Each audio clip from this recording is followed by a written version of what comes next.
आज की जो सबसे बड़ी खबर है जो गुज़िश्ता रात आई, और वो नदीम मलिक साहब ने एक प्रोग्राम किया मौलाना फजलुर रहमान के साथ, उसके अंदर वो खबर बाहर आई है और ख़बर बहुत बड़ी है। यानी ये पाकिस्तान के अंदर आप कहें कि भूचाल आ गया इस खबर से, तो ये कोई झूठ नहीं होगा। जो एक बहुत बड़ी इमारत खड़ी की गई थी कि इमरान खान के ख़िलाफ़ सारी पॉलिटिकल पार्टीज़ का जो एक अदम एतमाद की तहरीक का मामला था वो ऑर्गेनिक था, या वो कुदरती तौर पे जैसे सियासी जमातें इकट्ठी होती हैं, उन्होंने इकट्ठे होकर इमरान खान के खिलाफ तहरीक अदम एतमाद पेश की और उसके नतीजे में इमरान खान साहब जो है उनकी हुकूमत चली गई।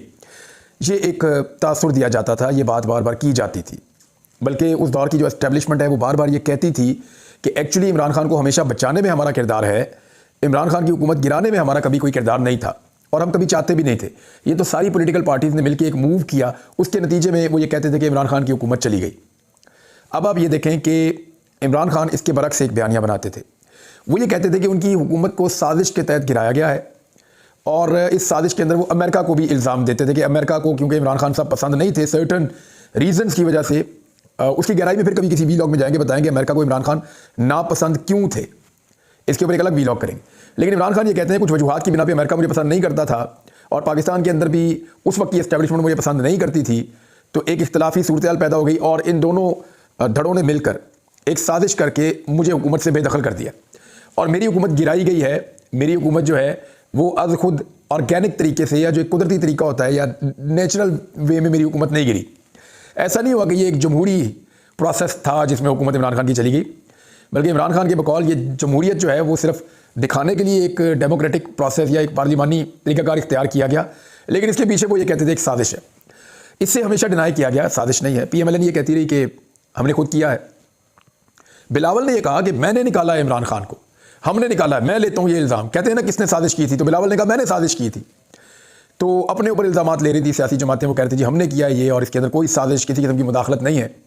तो आज उस दौर में जो पाकिस्तान डेमोक्रेटिक मूवमेंट के सरबराह थे मौलाना फजलुर रहमान साहब, वो अब फट पड़े हैं और उन्होंने स्टेटमेंट दिया है। फजलुर रहमान साहब ने जो बयान दिया ये तस्दीक कर रहे हैं उन सारी बातों की जो इमरान खान साहब ने की थी। अब कुछ बड़े बड़े सवालात पैदा हो जाएंगे इस बयान का एनालिसिस करते हैं, लेकिन पहले आप ये देखें फजलुर रहमान साहब क्या कह रहे हैं। वो ये फरमा रहे हैं कि जनरल रिटायर बाजवा और जनरल रिटायर फैज़, इन दोनों ने सारी सियासी जमातों के कायदीन से मुलाकात की और उन्हें तहरीक अदम एतमाद के लिए कहा, और वो ये क्लेम करते हैं कि उनसे भी कहा गया तहरीक अदम एतमाद के लिए। फजलुर रहमान साहब ने कहा कि उस वक्त अगर मैं पीछे हटता और मैं ये ना करता उनके कहने पर, तो ये तासुर बनता या कहा जाता कि मैं इमरान खान का साथ दे रहा हूँ या मैं इमरान खान को बचा रहा हूँ। तो फजलुर रहमान साहब तो आपको पता है इमरान खान साहब के सख्त मुखालिफ थे। इमरान खान साहब उनको जलसों में डीजल कह के पुकारते थे, वो इमरान खान को यहूदी एजेंट कह के पुकारते थे। अभी इलेक्शन तक ऐसे ही चलता चला आ रहा था। तो फजलुर रहमान साहब ने कहा और कंफर्म कर दिया कि वाकई में जो तहरीक अदम एतमाद थी वो सियासी दिमागों की इख्तरा नहीं थी। ये फजलुर रहमान साहब का क्लेम है। वो ये कहते हैं ये फैसला कहीं और हो चुका था बंद कमरे में, और इस फैसले को इंप्लीमेंट करने के लिए, उसके ऊपर मोहर लगाने के लिए सियासी जमातों को कहा गया। फजलुर रहमान साहब कंफर्म कर रहे हैं कि सियासी जमातों ने सिर्फ रबर स्टैंप का काम किया, सिर्फ मोहर लगाई, असल काम हो चुका था और इमरान खान को निकालने का फैसला हो चुका था। अब ये उस दौर की एस्टेब्लिशमेंट के ऊपर एक वो घिनौना इल्ज़ाम है जिसकी पादाश में बहुत सारे लोग सजा काट चुके हैं। मैं आपके सामने बैठा हूं, देखें यही कहानी हमने बताई थी ना लोगों को। अरशद शरीफ ने भी यही बात बताई थी, साबिर शाकिर ने भी यही बात बताई थी, मोहित पीरजादा ने भी यही बात बताई थी, दीगर बहुत सारे सहाफ़ी हैं, सदीक जान ने उसने भी यही बात बताई थी, समी इब्राहिम साहब उन्होंने भी यही बात बताई थी, और जो दोस्त हैं बहुत सारे हमारे दर्जनों की तादाद में उन्होंने यही बात बताई थी। जिसने ये बात की थी उसको फिर खुमियाजा भुगतना पड़ा। बहुत सारे लोग आज पाकिस्तान में नहीं हैं, बहुत सारे हालात उनके अच्छे नहीं हैं।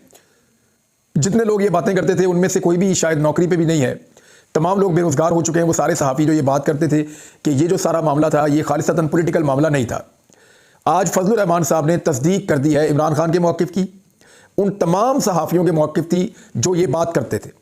और वो जितने सहाफ़ी हैं जो ये कह रहे थे कि ये बड़ा ऑर्गेनिक है, वो जो ये कह रहे थे कि ये सियासी एक तहरीक के नतीजे में हुआ है, उन सारे सहाफ़ियों के लिए आज मुकाम है इबरत का कि आंखें बंद करके यकीन ना करें, तहकीक कर लिया करें।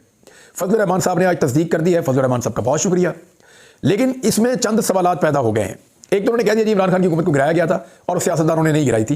उन्होंने इल्ज़ाम जनरल फैज़ और जनरल बाजवा साहब पे लगा दिया था, और जनरल फैज़ साहब की तरदीद भी आ गई। वो कह रहे हैं जी मैं तो उस वक्त था ही नहीं, मैं तो कोर कमांडर पेशावर था। अब ये तरदीद भी अपनी जगह पे मौजूद है। देखिए सबको हक है अपनी बात कहने का। अगर फजलुर रहमान साहब अपनी बात कह रहे हैं तो पूरा हक है जनरल बाजवा को या जनरल फैज़ को अपनी बात कहने का। डेमोक्रेसी तो यही होती है ना। अब जो दूसरे तीसरे लोग हैं वो भी अपनी बात कर सकते हैं। यानी शहबाज शरीफ को भी हक है, बिलावल को भी हक है कि वो अपनी बात रखें सामने कि क्या उस वक्त तय पाया था, क्या हुआ था। जो जहाँ तक मुझे समझ आ रही है ना, आने वाले वक्त में बिलावल भी फटेंगे एक दिन और वो भी बहुत सारी चीज़ें बोलेंगे। जिस चीज़ को तकलीफ होगी ना वो बोलना शुरू हो जाएगा। आज फजलुर रहमान साहब क्यों बोल रहे हैं, ये सबसे बड़ा सवाल है। फर्ज करें फजलुर रहमान साहब को 15 सीटें मिल जाती, 10 से 15 सीटें जिनकी वो तवक्को कर रहे थे फजलुर रहमान साहब की उनको मिलेंगी कौमी असम्बली की, वो उनको नहीं मिली। फिगर अभी भी उनका 4 के करीब घूम रहा है। तो एक तो उनको मायूसी हुई। फर्ज करें अगर फजलुर रहमान साहब के लिए भी धांधली उसी पैमाने पर होती जिस तरह नवाज शरीफ के लिए धांधली हुई है, तो क्या फजलुर रहमान साहब ये सारा पोल खोल रहे होते या ये सारी बात कर रहे होते? तो इसका साफ जवाब है कि नहीं। फर्ज करें फजलुर रहमान साहब के बगैर हुकूमत ना बन रही होती वफाकी और उनको बहुत सारी वजारतें ऑफर होती या उनको सदर पाकिस्तान का ओहदा मिल जाता, तो क्या वो ये सारे पोल खोल रहे होते, ये सारी बातें खोल रहे होते? तो उसका भी जवाब है कि नहीं। देखिए, ये जो फजलुर रहमान साहब और इमरान खान साहब है ना, इनके बीच में पैगामबाजी का सिलसिला कुछ अर्सा पहले शुरू हो चुका था। आपको याद होगा फजलुर रहमान साहब के घर पे एक फौतगी हुई थी, उसके बाद पाकिस्तान तहरीक इंसाफ का एक वफ्द गया था वहाँ पे दुआ करने के लिए। मेरी इत्तला के मुताबिक इनकी वैसे भी एंगेजमेंट होती रही है फजलुर रहमान साहब की पार्टी के साथ, और तहरीक इंसाफ ने फजलुर रहमान साहब को पहले बता दिया था कि आपके साथ धोखा होगा। नवाज शरीफ धोखाबाज हैं, उन्होंने आपको इस्तेमाल किया टिश्यू पेपर की तरह और आपको कुछ नहीं मिलेगा और सारा कुछ नवाज शरीफ कमाने की कोशिश करेंगे। तो हुआ भी यही कि जितनी धांधली हुई, जितना जोर लगाया गया, वो पंजाब में नवाज शरीफ के लिए लगाया गया। फजलुर रहमान साहब बेयारो मददगार रहे और वो अपनी नशिस्तें हार गए, क्योंकि नून लीग की कारकर्दगी जैसी थी 16 महीनों में, उस कारकर्दगी का सारा बोझ सबके ऊपर पड़ा, लेकिन नून लीग को धांधली से जितवा दिया गया और फजलुर रहमान साहब जो हैं वो पिस कर रह गए। पीपल्स पार्टी को भी ठीक ठाक फायदा हुआ, उन्होंने अपना, आप देख लें किस तरह कराची के अंदर, सिंध के अंदर धांधली होती है, तो वो भी निकल गए। एमक्यूएम को जैसे सीटें दिलवाई गई, वो तो यही कहेंगे कि कमाल हो गया और वो तो कोई नेगेटिव बात करेंगे नहीं। हालांकि एमक्यूएम को अगर सीटें ना दिलवाई जाती तो वो भी बोल रहे होते, लेकिन फजलुर रहमान साहब बोले हैं, उनको इस बात का अंदाजा हो गया कि उन्हें टिश्यू पेपर की तरह इस्तेमाल किया गया और जब उनका काम मुकम्मल हो गया तो उन्हें बाहर फेंक दिया गया और अब उनको सीटें भी नहीं दिलवाई जा रही। ये तो है जनाब फजलुर रहमान साहब। मैंने कल सुबह के वीलॉग में एक बात की थी, आपको याद हो तो, कि फजलुर रहमान साहब को इसलिए भी सीटें नहीं दिलवाई गई कि ये कल को पोल खोल देते हैं, जैसे इन्होंने आज पोल खोल दिया है। हर बात उन्होंने बता दी है कि जनाब इस तरीके से सारा मामला तय हुआ था। तो ये हम सबकी बातों की तस्दीक कर दी फजलुर रहमान साहब ने, बहुत शुक्रिया। लेकिन अब सवाल ये पैदा होता है कि फजलुर रहमान साहब तो बहुत जमहूरी हैं और जमहूरियत में यकीन रखते हैं। पीपल्स पार्टी बहुत जमहूरियत में यकीन रखती है। PMLN तो उनका रवैया और तरह का, वो तो इक़्तिदार की सियासत करते हैं। लेकिन मामला ये है कि ये सियासी जमातें क्यों इस्तेमाल हुई एक ऐसे काम के लिए जो गैर जमहूरी था। यानी अगर कोई गैर जमहूरी हुकूमत इनको कह रही है कि ये वाला काम करो, तो इन्होंने वो काम क्यों किया, ये क्यों इस्तेमाल हुए, ये बड़ा सवाल इनसे पूछा जाना चाहिए।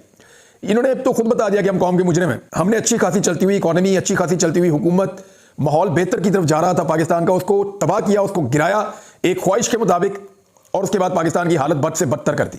ये तो एतराफ़ जुर्म है जो किया जा रहा है। इलेक्शन इस तरह का हुआ पाकिस्तान में कि अब सब लोग जो है उस पर उंगली उठा रहे। खुर्रम दस्तगीर ने कहा तो कीचड़ के अंदर गुसल हो गया सारों का। खुर्रम दस्तगीर नून लीग के बहुत करीबी हैं और वो ये कह रहे हैं कि ये इलेक्शन बहुत मुतनाज़ इलेक्शन है। वो भी सच इसलिए बोल रहे हैं कि वो खुद भी इलेक्शन हार चुके हैं। तो इलेक्शन हारने वाले हर शख्स को जो है वो हकीकत नजर आ रही है, और जीतने वाले जो हैं, चाहे उनको जिताया गया हो, वो खुशियां मना रहे हैं। अभी जब मैं आपसे बात कर रहा हूं तो इस वक्त फजलुर रहमान साहब की पाकिस्तान तहरीक इंसाफ के वफ्द के साथ मुलाकात हो रही है। असद कैसर दोबारा मौजूद हैं, पार्टी के बैरिस्टर गौहर साहब मौजूद हैं, उमैर नियाज़ी साहब मौजूद हैं। तो ये बातचीत चल रही है।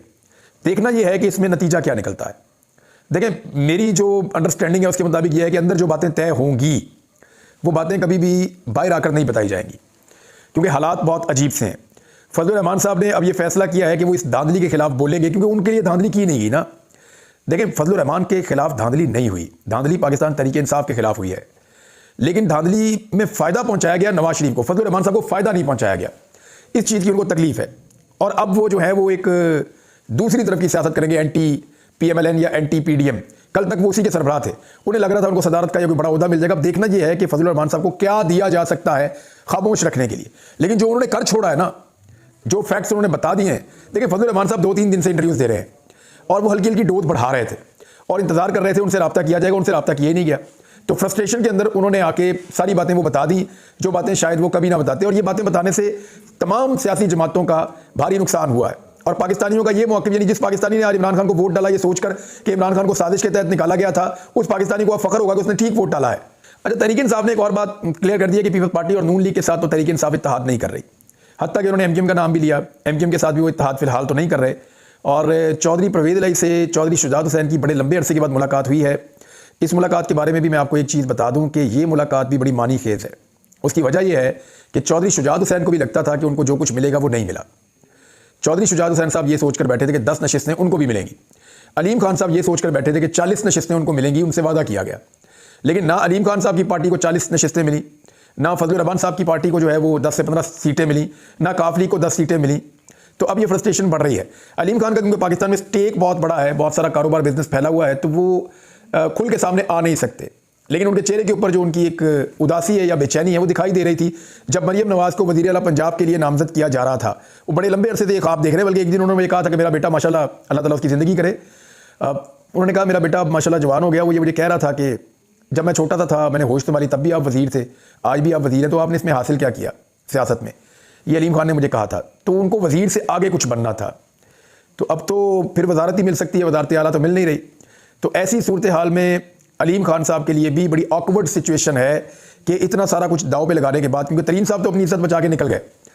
उन्होंने तो 2 सीटें हारी, उन्होंने कहा दफ़ा करो, मैं निकलता हूँ, मैं सियासत करता ही नहीं। वो तो रिटायरमेंट लेकर निकल गए। अलीम खान साहब अभी तक बीच में फंसे हुए हैं और पहले वो रिटायरमेंट एक दफ़ा ले चुके हैं उस्मान बुज़दार के दौर में, इमरान खान के दौर में।